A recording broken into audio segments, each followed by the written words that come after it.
최근 미국 미디어 리서치 센터는 바이든에게 투표한 7개 경합주 유권자를 대상으로 설문조사를 실시한 후 충격적인 결과를 발표했습니다.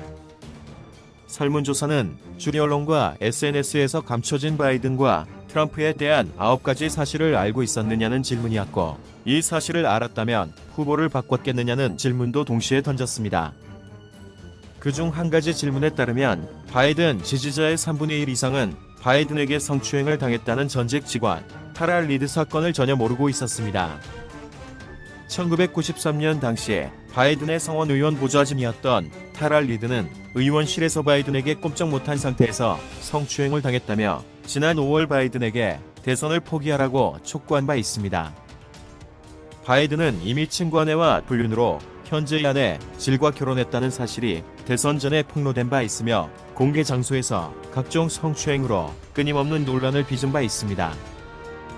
타라 리드 사건을 몰랐던 바이든 지지자 중 20%는 알았다면 그에게 투표하지 않았을 것이라고 답했습니다.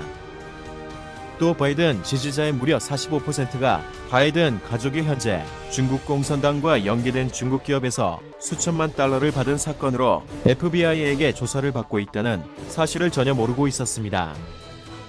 최근 폭로된 아들 헌터의 노트북에 의하면 바이든은 헌터를 이용해 중국과 러시아 등에서 거액의 뇌물을 받아왔으며, 헌터는 아버지가 그중 50%나 떼어갔지만 나는 너에게 안 그럴 것이라는 이메일을 딸에게 보내기도 했습니다. 이 노트북에는 그 밖에 헌터의 마약과 근친행위, 오바마 등 민주당 고위직의 중국 관련 비리도 담겨 있는 것으로 알려졌습니다. 바이든 지지자 중 16%는 알았다면 그에게 표를 주지 않았을 것이라고 답했습니다. 바이든 측 부통령 후보인 카말라 해리스의 극단적인 정치 성향을 전혀 몰랐던 지지자들도 4분의 1이나 됐습니다.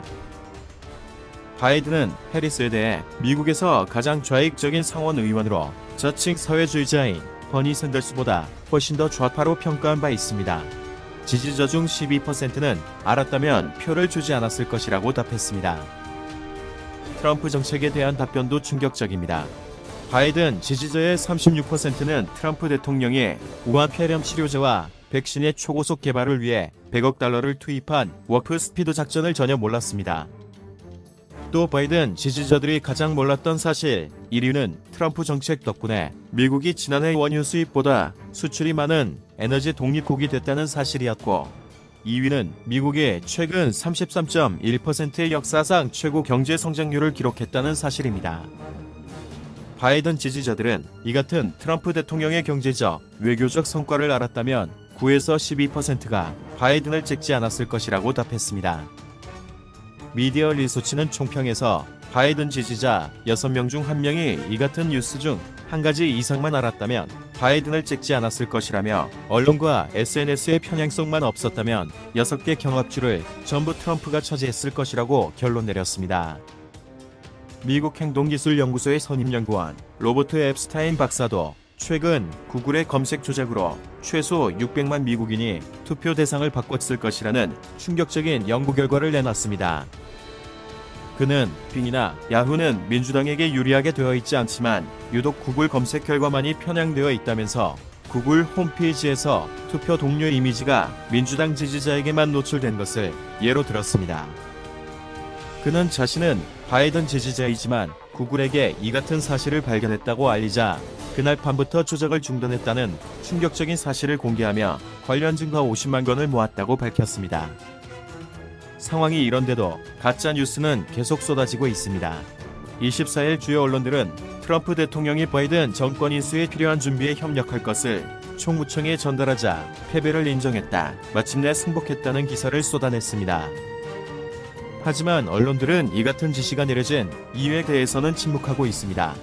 트럼프 대통령 트위터에 따르면 이 지시는 그간 바이든 당선을 승인하지 않은 이유로 엄청난 압박과 위협에 시달려온 에밀리 머피 총무청장을 보호하기 위해서입니다. 이와 관련해 트럼프 대통령은 그녀는 괴롭힘과 협박, 학대를 당했는데 나는 그녀와 그녀의 가족, 총무청 직원에게 이런 일이 일어나길 원치 않는다고 말했습니다. 머피 청장 역시 바이든 인수위에 보낸 서한에서 나 자신은 물론 가족과 직원, 심지어 애완동물에 대한 위협까지 받았다고 폭로하며 바이든 인수위의 정당성을 인정하지 않겠다는 뜻을 나타냈습니다. 트럼프 대통령은 이날 언론들이 가짜뉴스를 쏟아내자 또다시 여러 번 트위터를 통해 소송이 강력히 진행 중이고 계속 싸울 것이다. 기억하라. 총무청은 차기 대통령이 누구인지 결정하지 않는다고 말했습니다.